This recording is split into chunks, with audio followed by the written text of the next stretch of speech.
Bonjour à toutes et à tous, une fois par mois sur les ondes de RCF Liège et aussi en vidéo, nous vous proposons des regards d'évêques sur le monde en général et sur l'Église en particulier, articulés en 4 domaines. D'un côté, l'actualité générale, la vie du diocèse, la vie de l'Église en général en Belgique et ailleurs, et les questions des auditeurs. Eh bien, aujourd'hui, en ce mois de juin 2019, nous nous intéresserons à la seconde partie, donc la vie du diocèse de Liège. Et comme d'habitude, Jean-Pierre Delville, évêque de ce diocèse, est avec nous. Bonjour, monseigneur. Bonjour, Ralph. Alors, ce dimanche 30 juin à 15h, vous ordonnerez prêtre Yves Tchoumoudi, un jeune homme de 30 ans, originaire de Côte d'Ivoire, à la cathédrale de Liège. Je crois qu'il a fait une bonne partie de sa formation à Liège ou en Belgique. Alors, pourquoi une ordination presbytérale est-elle un événement important pour l'Église ? D'abord parce qu'il s'est préparé pendant 5 ans environ dans nos séminaires, nos instituts, nos paroisses. Donc ça veut dire que c'est quelqu'un qui est accompagné dans notre diocèse et qui connaît déjà pas mal de monde. Donc je dirais que la vocation de quelqu'un et l'ordination presbytérale de quelqu'un, c'est pas simplement un événement personnel pour l'individu, c'est aussi un peu un événement pour la communauté, bien sûr pour les personnes qui l'ont accompagné tout au long de sa formation, mais aussi pour les communautés du diocèse qui un jour peut-être vont le recevoir comme prêtre, comme célébrant ou comme prédicateur, que sais-je. Donc ça veut dire que c'est un événement qui dépasse l'individu mais qui concerne toute la communauté, tant dans son passé récent que dans son futur. Et donc, ici, c'est un jeune africain. Est-ce que ça veut dire que dans le diocèse même, on ne trouve plus de jeunes liégeois ? D'abord, oui, il est originaire du diocèse de Hasselt. Donc, en fait, il a donc une maman néerlandophone. Donc, il est quand même du coin, en fait. Et donc, il y a dans notre nombre de séminaristes peut-être 2 qui sont d'origine africaine, les autres sont d'origine locale. Donc, en ce sens-là, il y a une répartition qui est assez correspondante à la répartition des gens dans notre société, et surtout dans cette tranche d'âge-là. Et au niveau de Belgique, je crois que c'est une année particulièrement pauvre en ordination, non ? Du côté flamand, sans doute, du côté francophone, il y a une ordination dans chaque diocèse. C'est vrai que du côté flamand, on subit un peu la crise des institutions chrétiennes à la lumière d'une certaine sécularisation.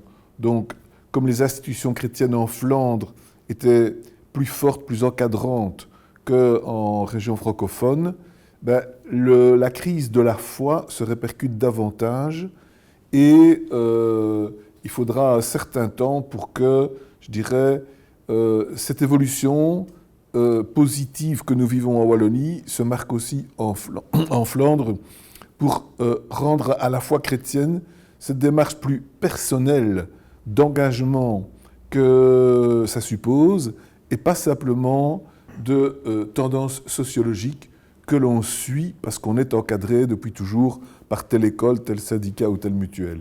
Et donc, c'est important de passer à une démarche plus personnalisée de la foi qui nécessite une certaine, je dirais, conscience individuelle qui ne va pas toujours dans le même sens que les idées de la majorité des gens dans la société. Affirmer sa foi, aujourd'hui, c'est parfois se mettre un peu, je dirais, en contradiction à certaines idées dominantes ou apparemment dominantes. Bref, il faut une certaine personnalité pour dire l'importance de la foi chrétienne, le rôle de l'Évangile dans la vie, le sens du Christ dans notre vie et notre actualité. Il faut donc un engagement un peu personnalisé. Et je crois qu'en région francophone, cet engagement, on le prend régulièrement. En Flandre, il y a eu cette crise et donc il faut le temps qu'elle se dépasse. Et c'est pour ça qu'il y a une certaine différence entre la situation en Flandre et la situation en Wallonie. Une question que j'entends parfois après les scandales qu'on a connus, notamment au niveau des abus sexuels. Est-ce qu'au niveau de la formation des prêtres, quelque chose a changé dans les séminaires ? Forcément, on fait beaucoup plus attention qu'autrefois à tout ce qui est la vie affective, à tout ce qui est décelé aussi, les comportements pervers, les comportements qui pourraient être de type pédophilique, ou bien les abus de pouvoir, ou bien les déséquilibres chez les personnes. Donc on comprend bien que toute tendance qui risque à un moment donné de provoquer un abus doit être décelée, corrigée si possible, ou alors la personne doit être renvoyée si on voit qu'il n'y a pas de correction possible. Donc il y a là vraiment l'éducation affective, je crois, est très importante et c'est développé d'une façon nouvelle dans les séminaires. Et je dirais que c'est une bonne chose parce que ce serait en fait une chose valable aussi pour toute la société. Combien de personnes dans notre monde ont été perturbées par un événement négatif dans leur vie et ont subi parfois des crises, des moments de burn-out, des moments de désespoir et auraient besoin d'un adjuvant de formation affective et psychologique qui leur permette de dépasser, vous voyez, la crise ou la situation difficile. Donc je pense qu'y voir clair dans sa propre vie, sa propre affection, affectivité, c'est un grand atout. Et finalement, je pense que cette crise nous oblige à être plus authentiques dans voilà, notre vie affective. Changement de sujet, le samedi 15 juin dernier, vous avez inauguré la Casa Betany ASBL qui, au centre de Liège, accueille des femmes qui étaient en précarité de logement. Ce projet est-il un signe que le diocèse a des engagements sociaux assez conséquents ? Oui, c'est important pour le diocèse d'avoir des engagements sociaux et d'avoir des projets, je dirais, nouveaux. Ici, le projet, c'est justement de fournir un logement à des personnes en situation de précarité, à des femmes en difficulté. Et là, ça demande aussi un encadrement avec des bénévoles et il fallait trouver l'équipe qui s'occupe de ça. Il fallait évidemment trouver aussi les appartements disponibles. Et petit à petit, une conjonction s'est faite. Un couple a volontiers offert ses services pour être sur place et accueillir. Une religieuse également. Et la paroisse Saint-Denis, qui plus est, a rénové les locaux donc, d'un ancien presbytère, ou en tout cas une ancienne maison paroissiale, pour les adapter à l'accueil et en former plusieurs appartements. Donc grâce à cette conjonction d'initiatives, cette belle initiative a pu partir et prendre son départ. Donc j'en suis en effet très très heureux. Oui. D'ailleurs, Dominique Servet, qui arrête ses fonctions maintenant fin du mois de juin, lui aussi était assez engagé dans tous ces projets sociaux en faveur des défavorisés. Donc Dominique Servet, oui c'est ça, qui est le bras droit de Baudouin Charpentier. Lui c'est le vicaire pour Évangile et Vie, autrement dit le vicariat qui s'occupe de toutes les dimensions sociales du point de vue de l'Église locale. Ce vicariat, avec Baudouin et avec Dominique, a fait beaucoup pour cette maison Betany, pour cette Casa Betany. Et donc, oui, je leur suis très reconnaissant de ces initiatives, et tout spécialement vis-à-vis de Dominique, qui arrête maintenant et qui termine son mandat, qui a fait énormément, spécialement pour l'accueil des personnes en difficulté, que ce soit des sorties de prison, ici, que ce soit des femmes en difficulté. Voilà, il a cette fibre et aussi cette fidélité pour arriver à finaliser un projet, parce que avoir l'idée au départ, c'est bien, mais arriver à la réaliser en bonne et due forme, c'est encore autre chose. Encore changement de sujet, après le social, maintenant le culturel, presque folklorique, je dirais. Nous sommes dans l'année des septennales de Oui. Les activités et manifestations ont déjà commencé, notamment avec des expositions. Quelle est l'origine historique de cette fête et quels sont pour vous les moments importants à ne pas rater ? Donc l'origine historique, c'est la découverte de la statue de la Vierge Marie de Notre-Dame de la Sarthe. Donc la Sarthe, c'est la petite chapelle qui domine de haut la ville de Oui. Il se fait qu'au XVIIe siècle, vers 1620, une femme a trouvé dans une chapelle plus ou moins en ruine une statue médiévale de la Vierge Marie, dégradée, abandonnée. Cette femme a été émue, elle a voulu prendre la statue chez elle et la statue a résisté. Et la femme a compris que la statue devait rester dans la chapelle, mais alors pour la restaurer, la femme lui a fait des habits. Et donc, on a commencé à habiller la Vierge Marie. Et donc, cette statue un peu dégradée est devenue une statue élégante avec ses nouveaux habits. Et depuis lors, on habille toujours Notre-Dame de la Sarthe.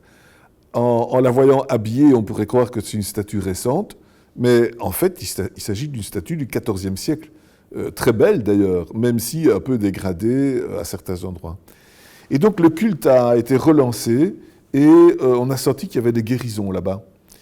Et quelques années plus tard, quand la ville de Huy a été assiégée par les Français ont fait exploser le château de Huy qui était sur la citadelle, et on a craint que les débris de la tour du château ne viennent tomber sur la collégiale et ne détruisent la collégiale.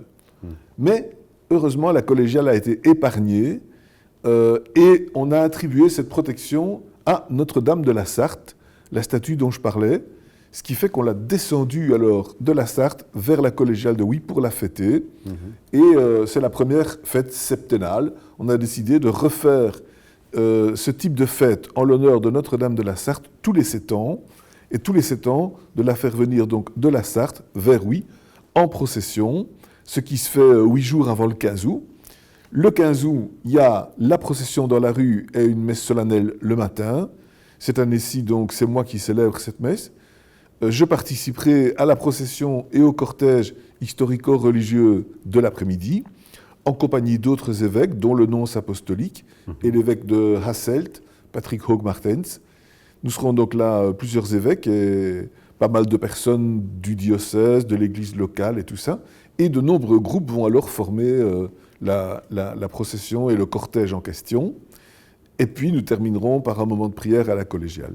Et 8 jours après, on ramène alors Notre-Dame de la Sarthe au sanctuaire de la Sarthe. Donc beaucoup de choses tournent autour du 15 août. Oui. Est-ce qu'il y a encore l'une ou l'autre activité à ne pas rater notamment? Il y a bien sûr encore d'autres activités. Il y a un opéra qui va être joué dans la cathédrale au début du mois d'août, entre le 1 et le 4 août.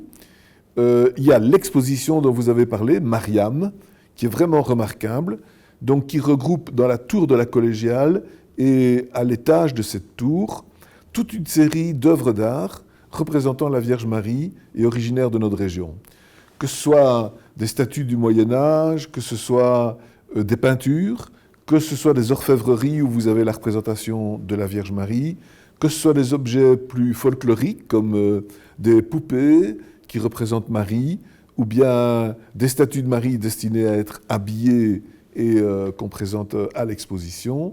Bref, toute une série de visages différents de Marie.